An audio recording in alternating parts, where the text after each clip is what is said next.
I probably write this down almost every morning. I can do it. I will do it.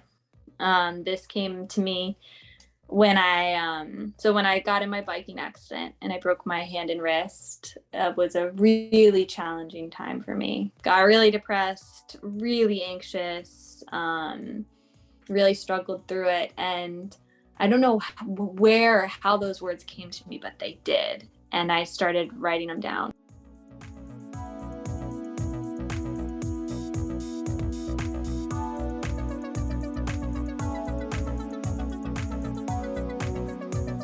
Welcome to the Evolve Podcast, an open forum on personal growth and cultivating a positive mindset. I'm your host, Joe Fitzpatrick. Today on the show, we have Holly Zajur. Holly Zajur is an educator, entrepreneur, speaker, and lifelong learner of yoga and mindfulness. Holly has been studying, practicing, and sharing yoga and mindfulness skills since 2009. Holly shares wellness techniques, including yoga practices, breathwork, and meditations to help people feel their best. Through her business, Connect Wellness, Holly has developed and implemented wellness workshops, programs, and training for individuals in Fortune 500 companies. Her programs empower people with the tools to manage stress and anxiety while connecting with themselves, others, and the world around them. Before founding Connect Wellness, Holly worked at a yoga nonprofit. She graduated from the University of Virginia with a double major in global development studies and arts administration.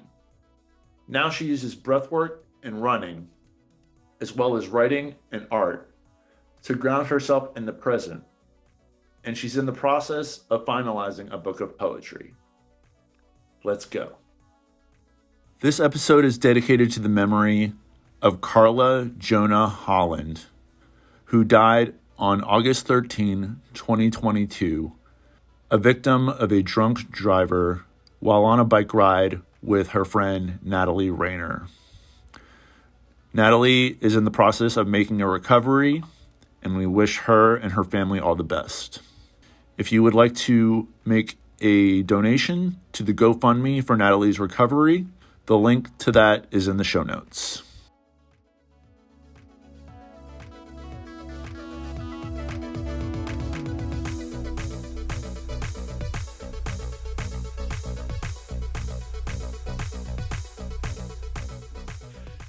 Holly, welcome to the Evolve Podcast. It's great to see you. Thanks for having me. I'm excited to be here. Absolutely. And you also host your own podcast called How the Wise One Grows, which is sort of like a sister podcast to this. It's a lot of the similar themes of mental health and personal growth and, movement. I know there's a lot of common themes there. Can you just elaborate more about like how that podcast got started, what it's about, and what you've done with it since you started? Yeah, so I would say in the last year, I started to feel pretty stuck. I had started a business teaching yoga and mindfulness wellness programs, and I think it was a combination of the COVID burnout, of just all the things, and I was just feeling really stuck and not excited or joyful. And I've had the idea of writing a book and starting a podcast for years, but hadn't allowed myself to really step into it. And when I was in that kind of raw place, my best friend Emma had a conversation with me about just follow what makes you feel joyful, follow that and forget the rest. And I'd also been talking to my therapist at that time about what I was feeling and experiencing and the things I was going through and what I've learned over the years about ways I've grown in the past and how I want to grow differently. And she just said the sweetest words that were, why don't you make some art about that? How the wise one grows. There's a wise one you're listening to right now, and let that be your art. And I was like, wow. So with those two like bits of wisdom from loved ones in my mind, I just decided to go for it. I had told myself I wanted to do it for so long and hadn't allowed myself to step into it. So I kind of made it a practice of loving myself a little bit more deeper and stepping into myself and my voice more fully. So How the Wise One Grows officially launched at the end of March 2022. That's the year we're in. And I've been really, really loving it. The way that I explain the podcast is really it's just about exploring the human experience. I think we all have a wise one inside of us, like this voice that helps us navigate, that we can tap into as we move through this life. So it's talking to a variety of different people about the ways in which they tap into that and what that experience is like for them and just how they navigate being human. Yeah, that's amazing.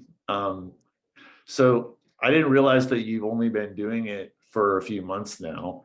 I thought it was Yeah, it's a a baby. little bit longer. So when did you start your business, Connect Wellness? Connect Wellness started in 2018 formally. And I had worked at a yoga nonprofit for a number of years. I had been teaching yoga on my own for even longer, and I was kind of again at a shifting point, not really feeling as fulfilled as I had been in the role I currently was at that time, and wanted to step into something else. So I had like a few friends who wanted yoga at their workplace. So I started it with that. Then it really expanded, and I started to really see how we can cultivate wellness in the workplace from the mental aspects, how we can use mindfulness to work with leadership and resiliency and dealing with difficult clients and coworkers, and really just giving people a space in the middle of their workday to remember that like they're a person, they're not a machine. This is a space for them to breathe, reconnect with themselves, and nourish themselves. So that was a real gift to be able to do. And I also use Connect Wellness. We go in and work with people with special needs and share yoga and mindfulness programs in those communities, as well as youth and different populations, as well as just like community classes for anyone and everyone. So it's been cool to have a lot of different facets at which that can branch off. Absolutely. Do you work with people primarily on the individual level, or have you partnered with different businesses to bring your practice into their workplaces? I primarily partner with businesses right now. So we'll work with different companies and go in and kind of have a contract to go through the wellness programming for a certain amount of time at a different organization. Are there any businesses that you can shout out that you've worked with? Yeah, one of my long-term clients, Allianz partners, travel insurance. They're wonderful. And I've been supporting their team for a long time. Most of the businesses that I have the privilege to teach at have been on like the list of top places to work in the region, which is a really cool thing to see. Yeah, absolutely. And, it's great that companies like that, and bigger corporations are supporting people's not just physical health, but also their mental health. That's something that's sort of become a trend in recent years, but, for good reason, because people need it more and more, especially given all of the political and social issues that our country has been dealing with. From women's rights to Black Lives Matter and, everything in between. And, yoga and mindfulness has been really helpful for me in my personal growth journey. I started doing yoga shortly after moving to Richmond in 2017. And I think I had done some yoga classes prior to that, but I had only done hot yoga.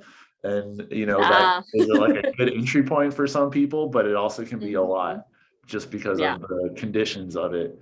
But I found some like outdoor yoga classes here in Richmond, and that setting, just being outside, being more mindful and moving my body in that community, that really helped me to feel more grounded and more present in the moment, and I did that for a long time, and I still have a pretty consistent yoga practice, but with COVID, throughout the pandemic, I was developing more of an at-home yoga practice through like watching videos on YouTube, yoga with Mhm. Adriene, things of that nature. Yeah. Other teachers who put content up on YouTube.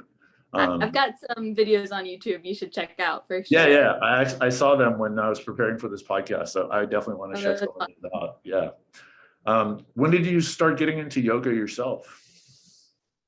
Ooh, yoga came into my life when I was in high school, going through a hard time in high school, in the midst of that teenage angst, navigating some hard things. And a family friend was teaching a class that I ended up at. And I remember I was probably 16 at the time. And at the end of class, I hear the teacher's voice saying, like, now turn to face the sound of my voice. And I was thinking to myself, like, that's a really weird thing to say. And then I like open my eyes, and sure enough, I'm the only one in the class facing like backwards at the back of the room because I had just been completely immersed into this different state. I was in my own little world there. And for me, that was just, I felt like I was dipping my toe in the water of something I needed to be submerged in. My relationship with yoga has changed a lot over the years, and my practice has evolved, my teaching has evolved. It will always continue to, but it's definitely a foundational thing that I always come back to. It might not always be like asana and the physical movement, but having those principles, those mindfulness and meditation practices are a really core part of my being.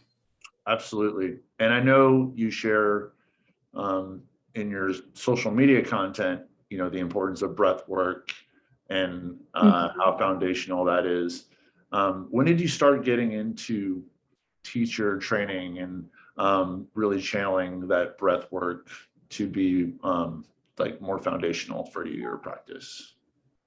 Yeah, so I got my yoga teacher training when I was in college. I can't quite remember the year at this time, but yeah, I was in college and I knew that I wanted to teach. Like I just felt that calling, I felt that pull. I felt it for a long time before I dived in and did it. I was fortunate enough to get a scholarship to get my training because they're quite expensive, not the most accessible thing. So I was able to get that, started teaching in college. And for me, the breathwork element, the training I chose and received a scholarship for was important to me because it had a really um, strong emphasis on the spiritual part of the practice. I knew going into it, I wasn't doing it for the workout and that side of things. There was something deeper there for me that I wanted to explore. So that was there was certainly a lot of breath work, a lot of deep meditation, things that I am like still unpacking now that I learned. I guess that was like it was years ago. And but the breath work elements that I've really gotten into, I would say that's been the last 4 years. As I started teaching full time, I became quickly humbled and acknowledged by like my body's limitations. And can I teach like 5 classes a day, 5 days a week, and then still have some sort of practice for myself? No, like my body needed rest. However, I still really needed that space to connect within myself. So at that point, I got really invested in morning meditation time for myself, and breath work came in through that. Honestly, the pandemic is when I got incredibly curious about breath and different breath techniques because I deeply needed it and I knew other people deeply needed it. There was something about COVID too that, there's this disease that's going around by breathing, and it takes away your ability to breathe, and it just kind of highlighted the connection and oneness that we all have through this breath. So in some way it was like helping me and others kind of like reconnect to that prana, that life force. So breath work, or it means pranayama, that's the Sanskrit word, it's life force. So it's just this thing moving through us that I got really curious about. And I think like all of us, my anxiety at that time was really elevated, and I wanted to learn how to work with my nervous system. So a lot of breath work for me has been learning about like my somatic processes, how I can regulate my nervous system, how other people can do that, and what we can do every single day to help not hit that chronic stress point that we're under chronic stress all the time, but I don't want my nervous system and my hormone levels to be there. So here are the things that we can pull in each day, each breath, to help self-regulate and self-soothe. Have you struggled with any mental health issues in particular? Like you mentioned, anxiety. That's definitely been an issue for me as well. I've had anxiety for as long as I can remember. I've had several like bouts with depression. Most recently, this October, this past October last year, it came to a pretty big head. And I was never medicated for depression prior to that, but after talking with my doctor and going back to therapy, that made me like realize like I couldn't keep continuing the way that I was going. So I got on SSRIs, and that's been really helpful for me, in addition to all the other lifestyle factors that I've been implementing over the years. What's been your mental health journey when it comes to that? Yeah, well, I love to hear how you're combining, a variety of tools to support you and what you're going through. I think that's such a powerful thing. Sometimes Yeah. people think it can be like either or, but I think having that yes and mindset of using all the resources that are there to find what helps you best in your day to day. For me, I have experienced anxiety from a really young age. For me, I've always noticed it in physical symptoms. When I was little, I always had stomach issues that no one quite figured out. Did all the testing to figure out what was going on. There was never a clear answer. And I remember at one point, one doctor asked me, like, are you nervous about anything? And that was the first time I think anyone had an inkling that it could have been something else than a physical thing. Mm-hmm. But my anxiety, like I couldn't have any sleepovers because I would come home crying in the middle of every night. I barely made it through my first year of kindergarten because I would cry every day. Like I just had this severe like attachment anxiety, I think. But it was never formally diagnosed. As I've gotten older and learned more about anxiety, I think I've always been really curious about yoga and mindfulness because it's helped me and my mental health so much. But my mental health was never diagnosed in that way. When I was in college, I realized you could go to therapy for free at college. And I was like, this is amazing. So at that point, I, went every week, and I've maintained a regular therapy practice ever since. So I think I definitely experience a wide range of things. I experience anxiety. I have moments where I experience depression. I haven't been diagnosed with those things, so I wouldn't say it in that regard, but I definitely feel myself experiencing this wide range and tapping into the variety of tools that I think I've connected to because I've needed them. Like I think my life is dedicated to teaching yoga and mindfulness and supporting mental health because that's what I need, and it's what I feel connected to. So it's what I feel most able to share. And I think all of those things live on a spectrum. Like my perspective is we all experience all of those things, and everyone's just on a different point with it. And for some, it can be way more intense and way more challenging, and some not as much, but it's still there. And it's just kind of been an evolving process at different times of life. Like, what do I need now? The things I was doing before aren't working. Okay, we have to readjust. We have to tune to what's happening here. Right. And, I think the way that you just described it, perfectly describes my experience with it. Like when I was starting to really like address some of the underlying issues, that began in my childhood, stemming from, character defects as a result of childhood trauma. I was trying to deal with them on a very surface level, but it took time and personal experience to sort of peel back the layers on that through therapy and through movement, through diet, through relationships, and, just getting different perspectives on how I am living and how I have lived, and, what I could do differently now versus what I used to be doing. And I think, like what you said, like, what your needs are in a specific moment, they change over time. And when I was like starting to go to therapy, I was very resistant to going on medication because, I felt like that was like a point of weakness, I guess, is how I viewed it at the time. And I felt like I could overcome my issues just by like personal will and, being more disciplined with my diet, with my exercise. And to a certain extent, like that did work. But I think over time, as life gets hard in different circumstances, like I had to adapt and sort of re-strategize. So like I wasn't vegan for most of my life. I became vegan in 2017. And I think that sort of helped to expand my consciousness and expand my empathy towards other beings and towards myself.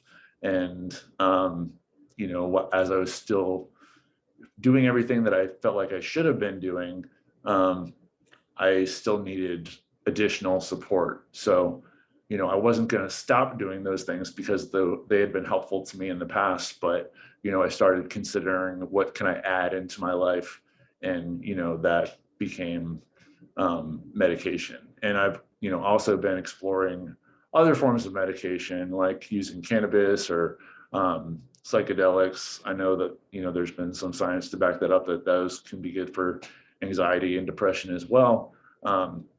So I'm just sort of feeling around with like what works best for me now, and what tools I can use to be my best self. Yeah. I think that's really great. And especially, I actually did an episode on microdosing with Liz Bowden in regards to how it can support our mental health. And something I think a lot that happens with medication is there is a stigma, I think, that people hold, and it doesn't need to be there. Like, life is hard enough on its own. So if there's something out there that can support you, it's okay to explore that. And then really acknowledging like what feels right for me and my body, being willing to adjust and change with that. Maybe I need medication right now, and maybe not always. Maybe I need it always, and that's great too. And just kind of finding what works for you. So it's really beautiful to hear you share that experience. And I think a really impactful one for a lot of people to hear. I think that it's a very common thing people go through. Yeah, absolutely. And another big thing for me was actually quitting drinking. That was something that I had noticed. I was, after like even just having a few drinks, my anxiety was a lot higher. You would think it would have the opposite effect, but I think it made me more like hyper aware of my insecurities, unless I was like, just drowning it with more alcohol to, to try and numb that out, which I have done in the past. But, I'm grateful for like one of the times that I had my last drink of alcohol, I had a panic attack, and I just had never experienced anything like that before. And it was a real wake up call that I needed to make a big change in my life. And, I quit drinking, and, I did it of my own accord, not because I felt like I had a drinking problem, but I felt like I had a problem with my drinking, and I think that me without alcohol is more in alignment with who I want to be. And like I talked about just before that, I still use cannabis, and I've dabbled with mushrooms, but it's for where I'm at this point in my life. it just makes more sense to be living that way. Yeah. Yeah, I think that we don't acknowledge how much drinking impacts our mental health. And it's just a very social thing. And it's something I think that there should be more conversations around because it is impacting us. I've certainly noticed like the way I drink is drastically different than the way I used to. I used to like nothing wild, but like when I was younger, probably have like a beer or a glass of wine every night. No harm in that. Some people that's totally good. But I noticed for me in the pandemic, my anxiety was elevated and I was like, okay, what are all the small changes we can make? And drinking was one of them. Now I still enjoy a drink here and there, Mhm. but I don't turn to it at the end of a day, you know? It's just a different relationship to hold with it. Hey guys, brief pause in the episode to tell you about some of the great businesses that support this podcast.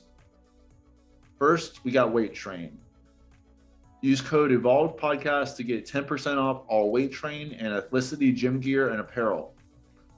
No matter what you need for your workouts, they have the gear to help you get it done.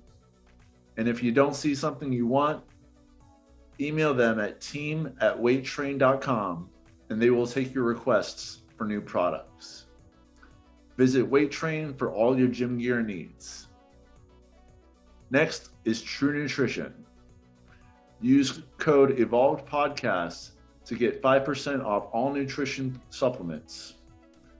I'm personally a fan of their soy isolate vegan protein powder, available in a variety of flavors and strengths, from light to heavy. They also have non-vegan protein powders if that's not your thing. I personally recommend the cinnamon bun and toasted coconut flavors in the heavy strength, and I add them to waffles, oatmeal, protein shakes, and ice cream. They're delicious. Check out their wide range of supplements at affordable prices that are third-party tested and verified for content quality. They are able to provide such great prices because the supplements come direct from the manufacturer without any marketing gimmicks or fancy labels. Visit truenutrition.com to supplement your workouts and your nutrition.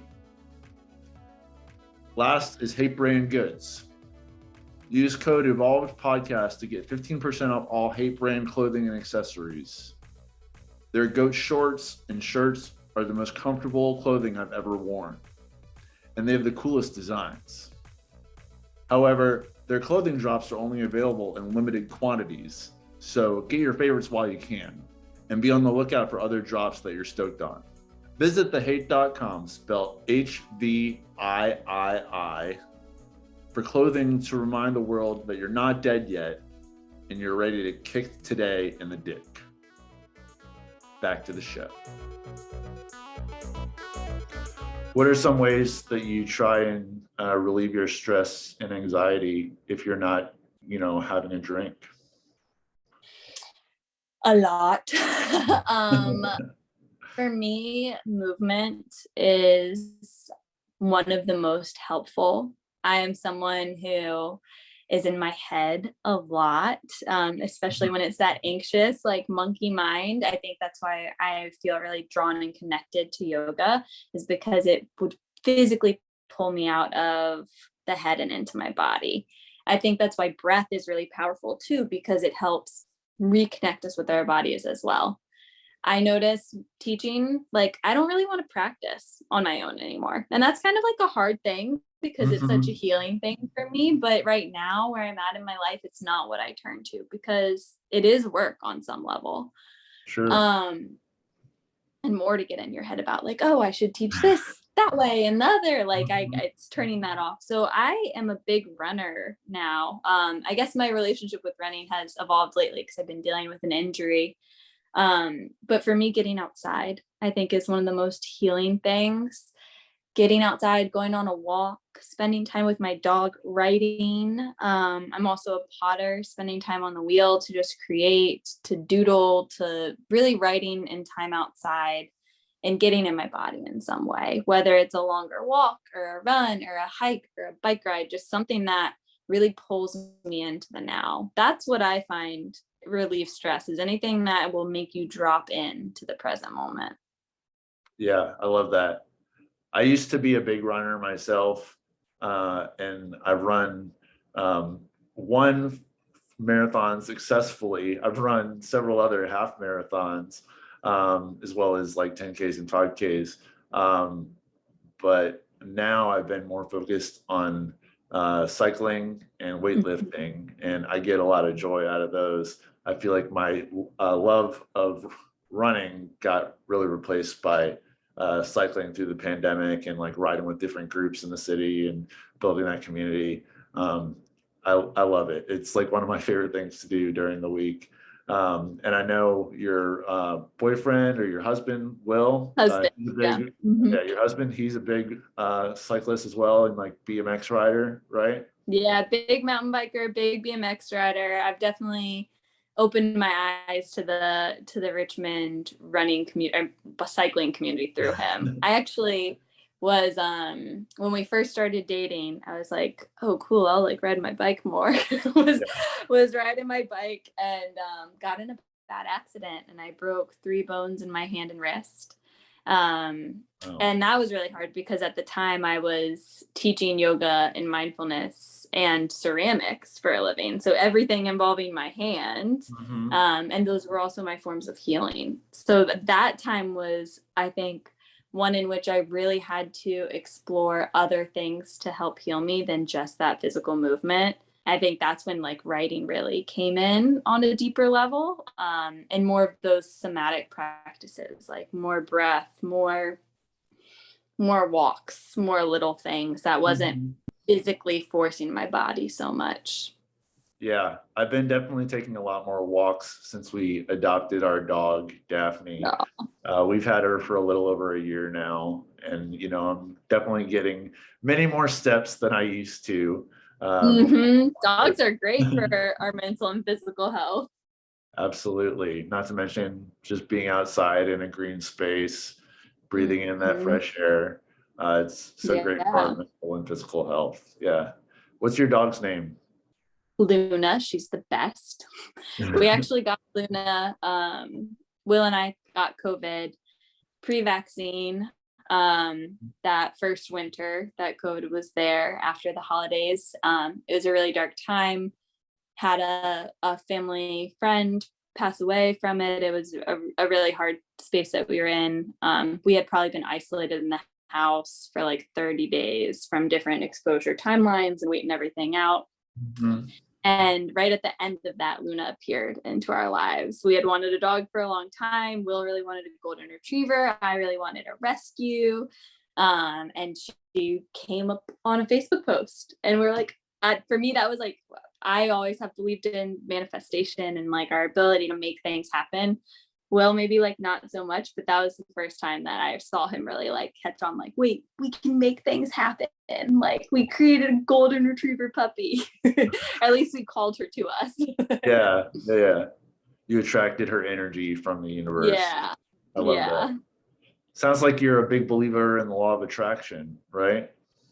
Yeah, I am. And I think that there are things to honor within it too. I think sometimes it can be not great for mental health if we think that all of our thoughts like are like, if you're experiencing an illness or if you are experiencing depression, I think it's really important to acknowledge that there are physical aspects that can be going on, and that yes, there's a degree to which that we should think positively and work towards things. But I also think a lot of my work has been about acknowledging the hard things and not just pretending they're not there, and really bringing them to the surface. So while there are aspects about it, the law of attraction and that mindset of things I enjoy, I also really want to advocate for like stepping into wholeness and like acknowledging the bad and the good, and letting all of that be in the space that we're in, because it's always there, in my opinion. Both always exist. Yeah, of course. And I think it is important to try and manifest what you want, whether that's with a vision board or lists or just wishful thinking. And I think that in addition to that, you also need to work towards it, right? You have to set goals. Yeah. You have to do the work. And Yeah. If you put that intention out there through the work that you do of like what you're trying to achieve, with the right intentions, with the right connections, good things will come. Yeah. So what would you say is your why for like what you do with your business and cultivating like that sense of mindfulness for other people? Yeah. I think on some level, I can't not do it. Like, I think I've explored other options in my head about how I can navigate this life and ways I can do it. And it always comes back in some element. I just think I can't not do it at this point. So there's just this connection I feel to it. But really, for me, I feel so connected to the thing that my worldview is kind of that there's this oneness. We are connected in some way. We experience these things on a really similar level. Things can be wildly different, but there are threads that connect us and unite us. And with that belief in mind, I believe that like whatever is inside of me and can heal me has potential to support you too. So I'm really dedicated to just like, I have to be a human in this life and in this body. So I want to make it like as good as possible as I can for myself, right? Like I'm really dedicated to how I'm going to navigate this life. And I want to like, that's why I've gone to therapy my whole life. It's because like anything that's going to help me with this human mind and this human life, like sign me up. I'm here for it. And I really just want to share the things that help heal me with others because I think it can connect and resonate with others too. So I feel myself right now kind of shifting out of maybe teaching yoga and mindfulness as regularly and kind of more of like writing and speaking and talking about these things to connect and share the ways that we're navigating this together. That feels like a way in which I can connect more authentically right now and is healing for me right now.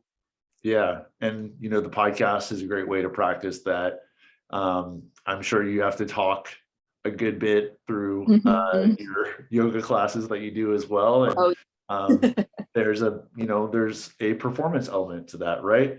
Like you are bringing a certain level of persona that you're trying to implement and create that space that is reflective and restorative, so that other people can feel safe to enter in that space for themselves, right? And that's something that you can bring to other speaking engagements that you do in the future.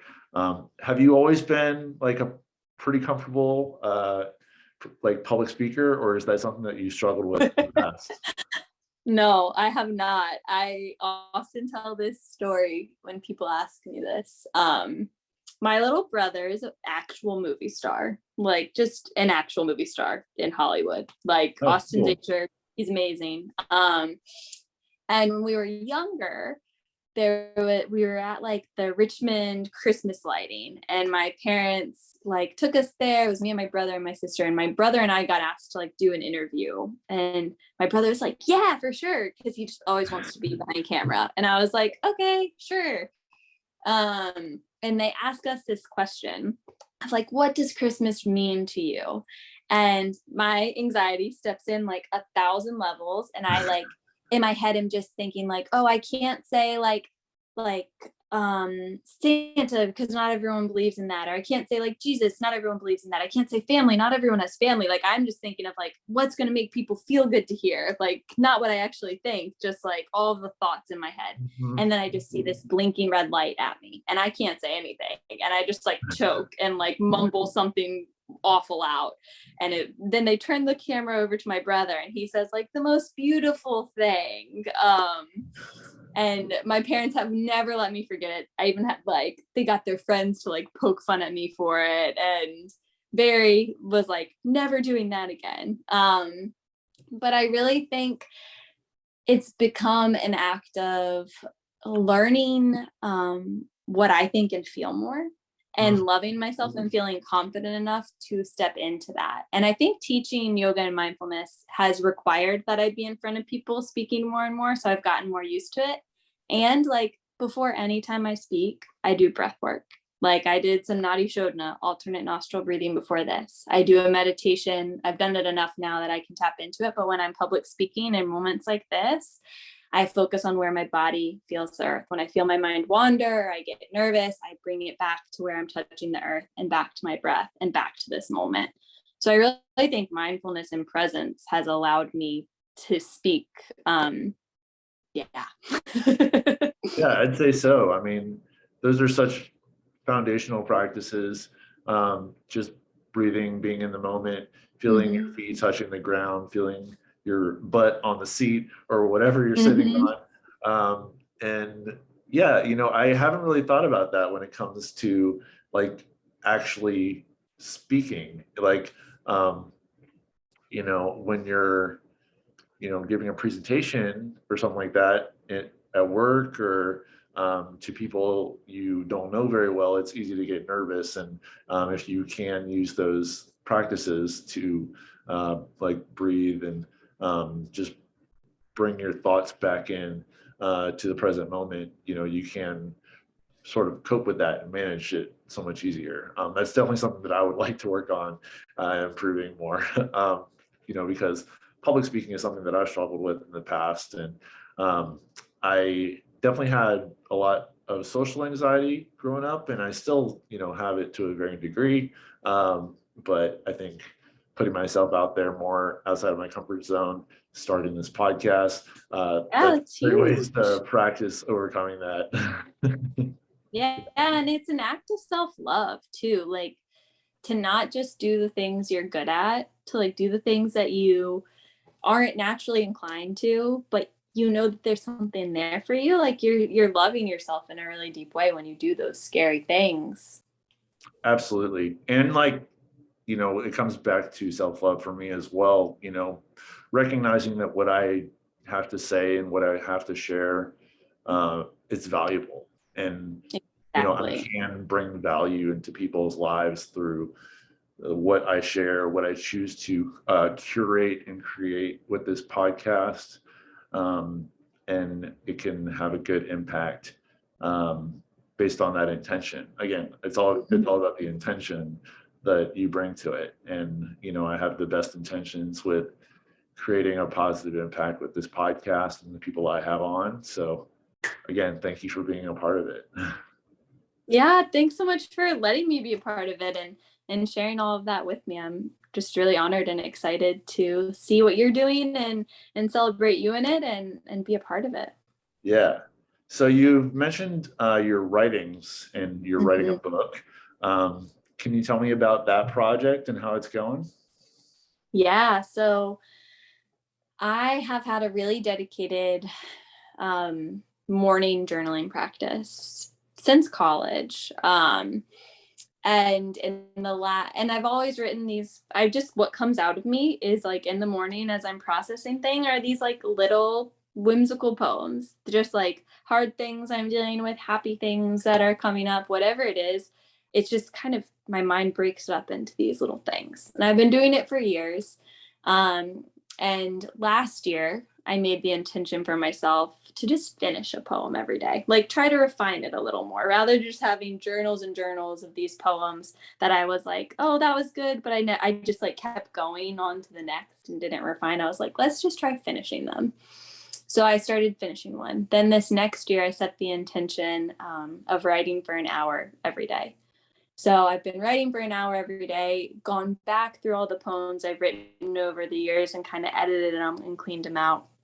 And got really curious too about, for me, I've always wanted to write a book ever since I was 7 and wrote a poem about a willow tree. Like I just have always wanted to do that. So when I was in that stuck place and trying to like bring back the joy, I was like, you know what? Again, this is a way I can love myself. Am I really honoring and loving myself if I really want to do this thing for my whole life? And I'm saying I'm not good enough. I'm like letting that voice of criticism be louder.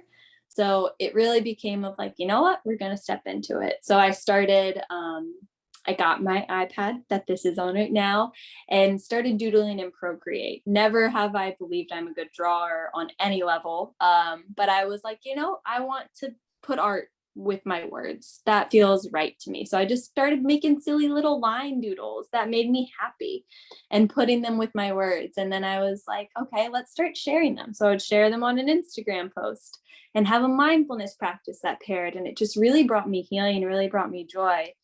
And I was like, okay, now we're doing it. Like, it's a constant push with myself being like, okay, this week we're going to print the draft. Like, we've let it sit in the computer for long enough. We've edited it here.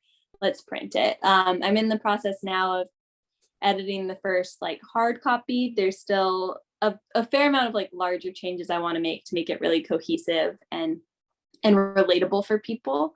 And then I'm sifting through. I hadn't originally planned this, but I do think I'm going to send it to some agents and kind of see how that goes. And if it doesn't go, I'm going to self-publish. Yeah. And it's so easy to self-publish these days. I know you can do it on Amazon, or, another platform. Yeah. Or just put it out as a PDF and like sell it on your website, something like that. Mm-hmm. Yeah. It's good to know that you have options for sure. Yeah. The way that I came across your profile originally was on like Instagram's Discover page, and I saw one of your poems with your doodles. Yeah. I was wondering. I'm so excited to hear that. Yeah, absolutely. And I thought, well, that's interesting. And I love how, you have your poem, but you also have on like the next slide, typically some sort of mindfulness practice that is sort of paired with the theme of it. And, I've done a couple of them myself, and I think that they are really great. So happy. Yeah. Like literally the best news you could have ever given me. A lot of times I think a lot of people probably feel that this way, like, I don't have the biggest social media following. Like, I put a lot of work into what I'm doing and putting out there, but it's like, is anyone reading this? Is anyone like getting anything from this? Yeah. So to hear that you've practiced those techniques, I mean, those are things that I have personally done, over the years and have helped me. So I'm really excited that I can hold space for that in this format. Yeah, absolutely. So do you think when you do finish the book, it'll be sort of the combination of those poems and mindfulness practice? Yeah, it's going to be it'll be a poem and mindfulness practice. So a practice after every poem. And just like you said, the practice will pair with whatever part of the human experience that poem relates to. I love it. Yeah, I think that is such a great idea, and something that could be really helpful for people. And it is great having it on social media, but from a practical standpoint, there is still value in like having an actual hard copy of something, that you can actually see and touch. Yeah. Yeah. And for me, at one point, I mean, this is a common quote, I'm sure, but one professor at some point said, like, write the book you want to read. And for me, like, my morning practice, my morning writing time is so foundational to like what helps me be a human. That I was like, yeah, this is what I write every morning. This is what I do every morning. This is what I would want to pick up. Like, if I picked that up, it would take me to another place. So it's just a really it's like, this is what works for me. Just going to put it out here and hopefully it'll connect with you too. Absolutely. Yeah. And the doodles, I think I just got to comment on that real quick. They are so like funky and unique. They're simple, but like, it has that artistic touch, and it helps the post be, more cohesive together because it's like, it's a similar aesthetic, and I think that a little whimsical. Yeah. Yeah, I really try to focus on like the doodles are consciously like created with the poems and like trying to let the lines mirror what I'm feeling in that or what that like poem is telling me. I kind of like that visual of looking at the poems and the lines as like a second way to process those things. Yeah. So as far as like what you need to do to finish the book? Like, are you trying to reach a certain number of like poems and doodles that you want I to had to include in cut there? myself off. I had to Okay, cut so myself are because you done with the what you've curated? I've curated the first round. I want to right now what I'm working on is ordering. So like I need to do another round of just like word revisions, editing the practices up, cleaning things up a little bit, and then pairing how I want it to flow in the book.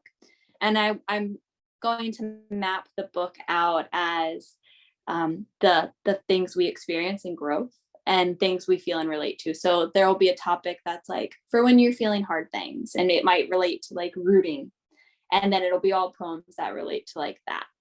Yeah. For when you're feeling like excitement and things that are related to like growth in that way. So it's gonna kind of flow in that, and that's the part I needed to physically see it in front of me to pair it in that form.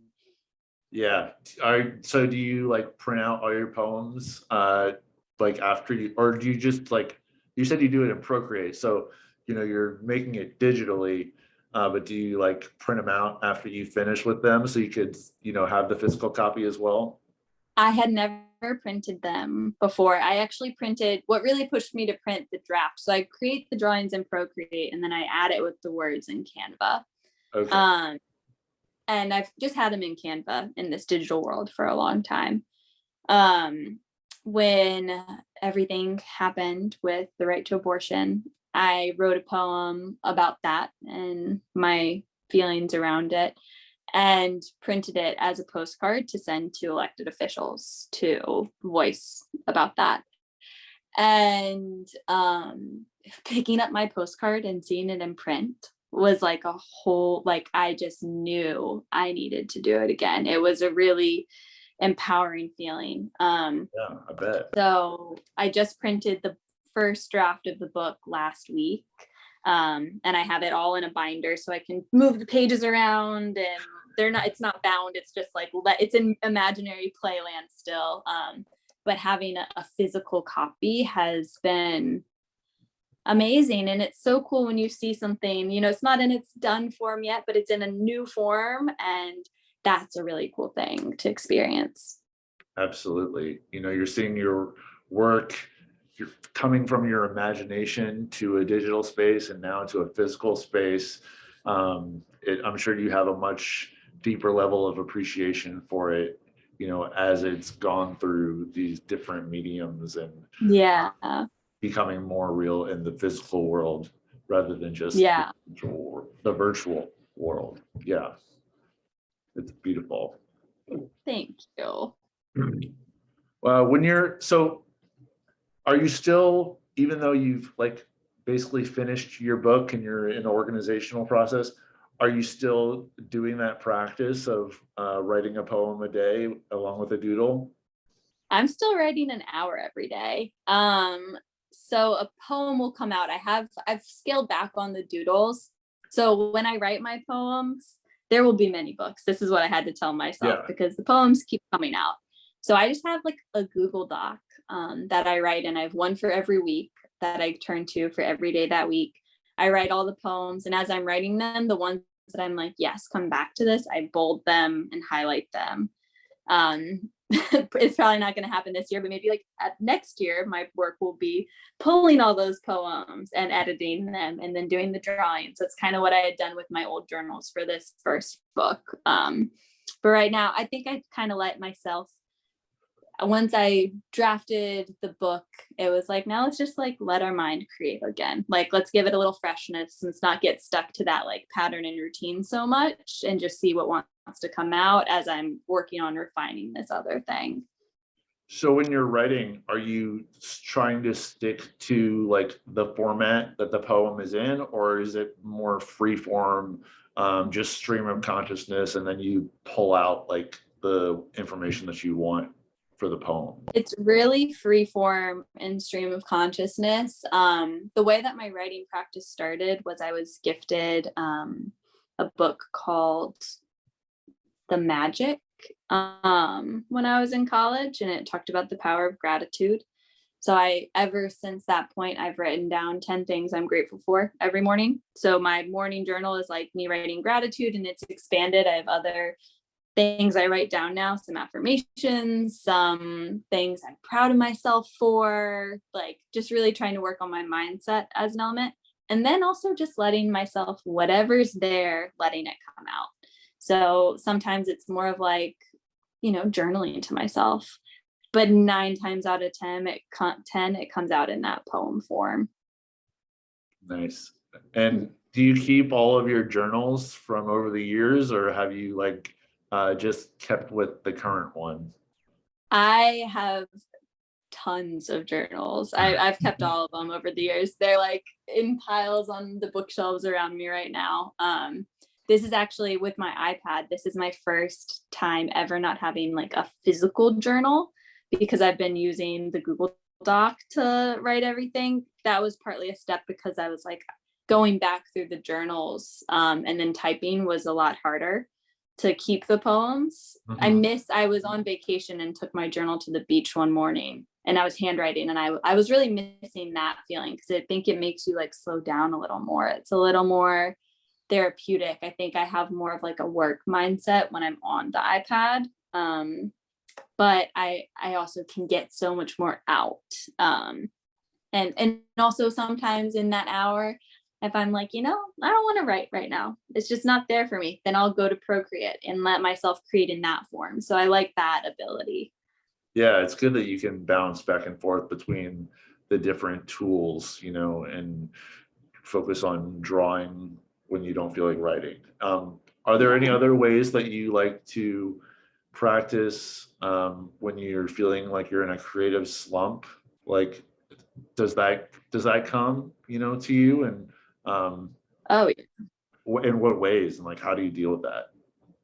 I definitely get in creative slumps. And what I try to remember is I'm a multifaceted person, and I have a wide range of things that I feel creative about and excited about. So, in the last year, I've really stepped into the writing side. It's always kind of been background noise. But before that, I did ceramics. I taught ceramics for a year. I sold my work for years. And I was feeling like creatively stuck and burnt out because I was teaching it so much. So I think allowing myself now to like have that end goal in mind that I want and maintain that. Like I can change the deadline, but maybe don't change the goal so drastically. Like, okay, this year my goal has been drafting the book.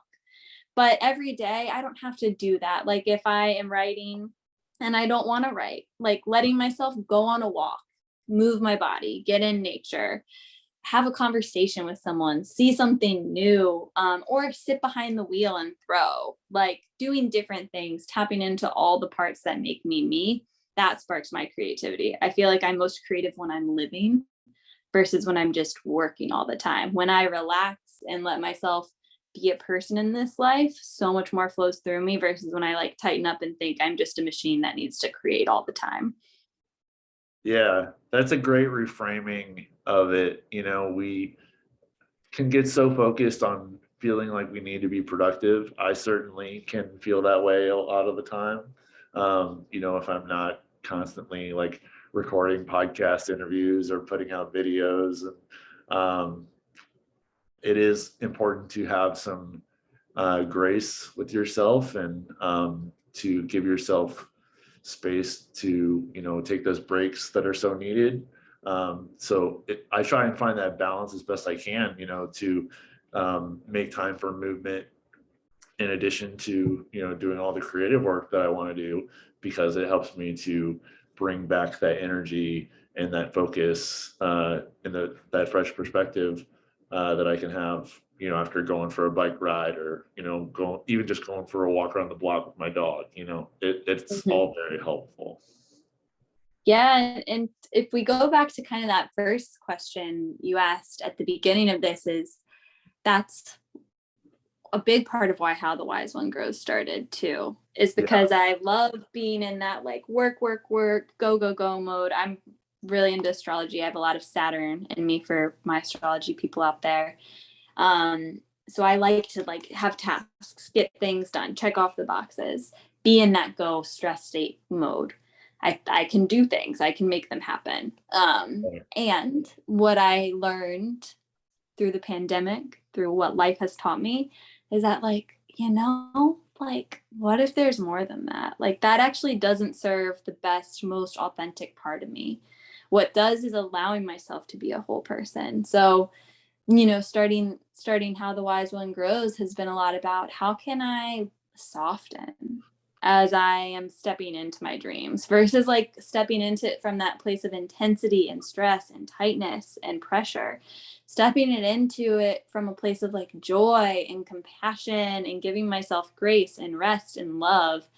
And that's what I want to put into the world. Like whatever that product is whatever the product is, but that's how I want to be in this world. So letting my relationship with my work and the products of my work reframe.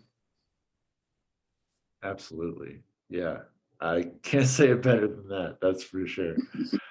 Do you have any habits that you practice that help you to stay productive or remember new ideas or add value to your life? And if so, what are they? For me, it'll probably always go back to my morning routine. I like cannot function without it. It has evolved a lot over the years. Right now, it looks like waking up and drinking a bunch of water and then meditating. I tend to just do like legs up the wall, and maybe a guided meditation, maybe not, just letting myself have some sort of meditation for 15, 20 minutes and then moving my body in some way. I've been enjoying Kundalini yoga lately, just getting the energy moving in that way. And then I love doing a gua sha on my face. This is new. What is that?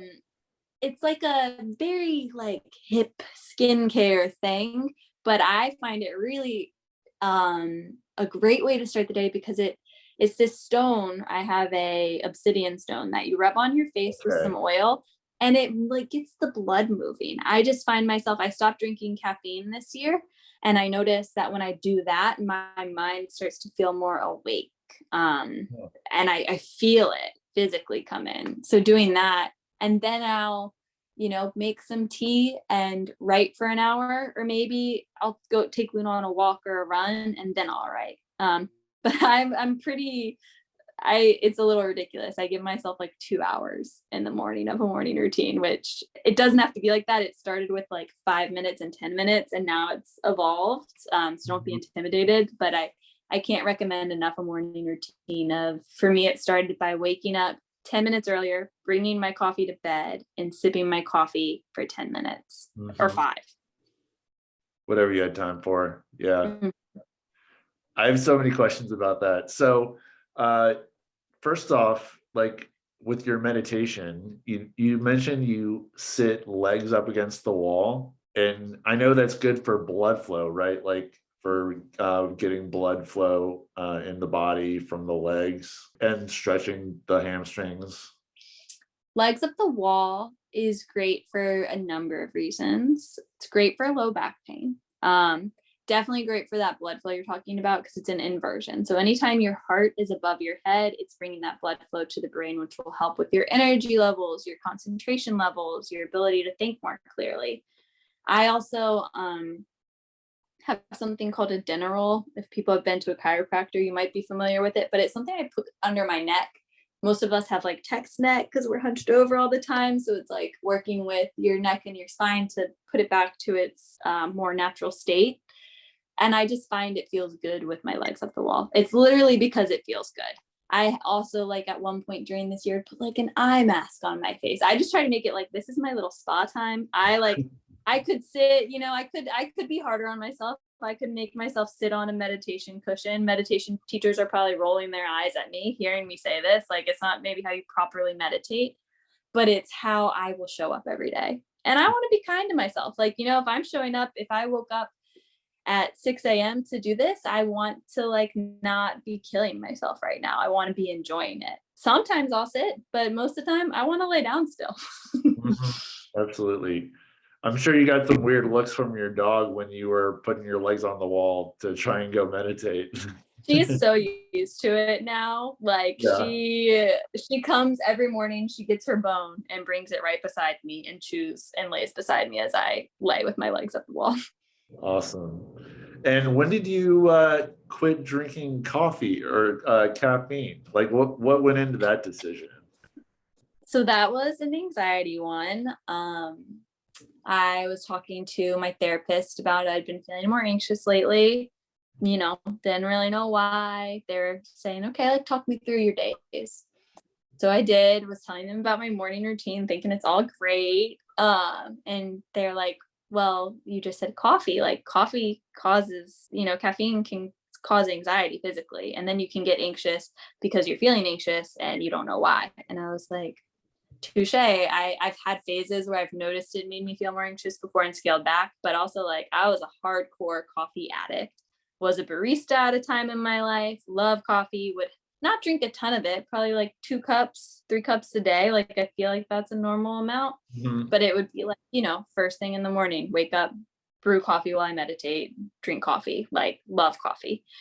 And when she said that, I was like, sure, I'll give it a try. And I had no intention in mind of actually like quitting. That seemed like nothing I ever had interest in. But I did notice I felt better. And I noticed I felt less reactive. And I noticed I didn't feel as bad as I thought. And then I started thinking about like what this caffeine was doing to my body. It was just like bumping up my stress response even more, when like maybe I'm already stressed enough. Maybe I need to relax and support that part of my nervous system. I don't totally have caffeine cut out. Like I would drink matcha or mud water. Now I'm way more spaced out with it, where I have like herbal tea every day. Maybe I'll have like a kombucha or a matcha a couple times a week. But I'll drink decaf coffee because I'm still addicted, and that has some caffeine in it, but it's pretty different. And Michael Pollan, This Is Your Mind on Plants, really changed the way I think about caffeine and the role it plays in our society. Can you talk more about that? Oh yeah. So I mean, it talks a lot about how, caffeine is a drug like any other drug, but socially it's just okay. And it lined up with like the Industrial Revolution. It pairs up with capitalism. It really supports it in a profound way, because it keeps us going. It keeps us productive. Things like psychedelics don't tap into that. It's actually like a danger to the capitalist world that we live in. So, why is it okay that like we all have these spaces we can go to every day to get a hit of caffeine in the morning, but like weed is illegal, or microdosing something in a healthy way is? I really just started to think about it and question society and why things are the way they are, and reframing the relationship I have with those other things. So I'm someone who, I never did a lot of drugs. I had some trauma with a loved one around drugs when I was younger. So I just kind of like stayed away, had trauma with it. So the few times I would smoke, I would get really anxious because I did experience anxiety and because I had trauma around it. And over the years through work, I've actually like now I have a really positive relationship with using weed to, sometimes a puff will make my nervous system calm down. And I'll be like, whoa, this is what it feels like to not be in my anxious thought loop. Like, okay, there's a point where it'll be way too much. And it's like, no, thank you. But now I know how to regulate and what works for me in my body. I've tried microdosing a small amount of psilocybin and exploring that. I've barely done it, but just getting curious about like, okay, here are other things. And what if I start engaging with things in a different way? And also seeing it as like, this is all part of the earth, which is also a part of me. So that has reframed the relationship I hold with it. Yeah, I think it's definitely important to question, what society has taught us in terms of what foods or plants are good for you or bad for you, or like socially acceptable versus not. And yeah, it is an interesting position to like put coffee and caffeine in general into that debate. But it does pair very well with the discussion around cannabis and psychedelics that we're having more frequently at this time. And, it is cool that cannabis has become more legalized at the state level. I hope it will eventually become legal at the federal level, and, psychedelics and psilocybin will follow suit with that, because they do have such great medicinal qualities as well.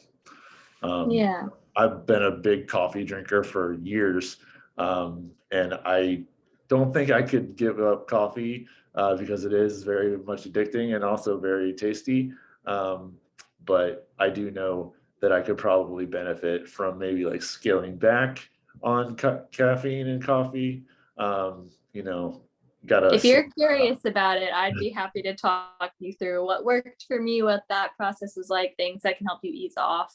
Not, you don't have to cut it out, but things that can support around that. Yeah, we'll definitely discuss that later. Yeah. We got to move towards wrapping up, but I have a few more questions that I'd like to ask, starting with a mindset moment. What is a quote or tip that you use that inspires you to keep going and stay positive despite personal hardships? For me, I probably write this down almost every morning. I can do it. I will do it. This came to me when I got in my biking accident and I broke my hand and wrist. It was a really challenging time for me. Got really depressed, really anxious, really struggled through it. And I don't know how those words came to me, but they did. And I started writing them down. I started like thinking of them with every step when I would go on a run. And that really informed my healing. They put in the wrong size screw in my arm when they did my first surgery. So I had to have a second surgery a year later, which was even more traumatic, having to go through that process again. And that I can do it, I will do it is what like got me through having to do that step again as well. Yeah, I imagine that experience was traumatizing in and of itself, like having to go do that surgery twice, like because someone fucked up on the doctor's side. Oh man. Yeah. Well, I'm glad that, at least the second time it worked and you've been able to recover from that. When I was running my marathon, it was a trail marathon that I did in 2019. And when I got to the halfway point, I had to really face myself, and I had to tell myself, can I do another half marathon? And I had to like pull off to the side of the trail and take some deep breaths and tell myself, I can do this, I can do this. And no matter how long it was going to take, I was going to finish that race, and thankfully I did. And I think, words are so powerful. You spoke earlier about how, you have your morning routine practice with your journaling and words of affirmation, words of gratitude.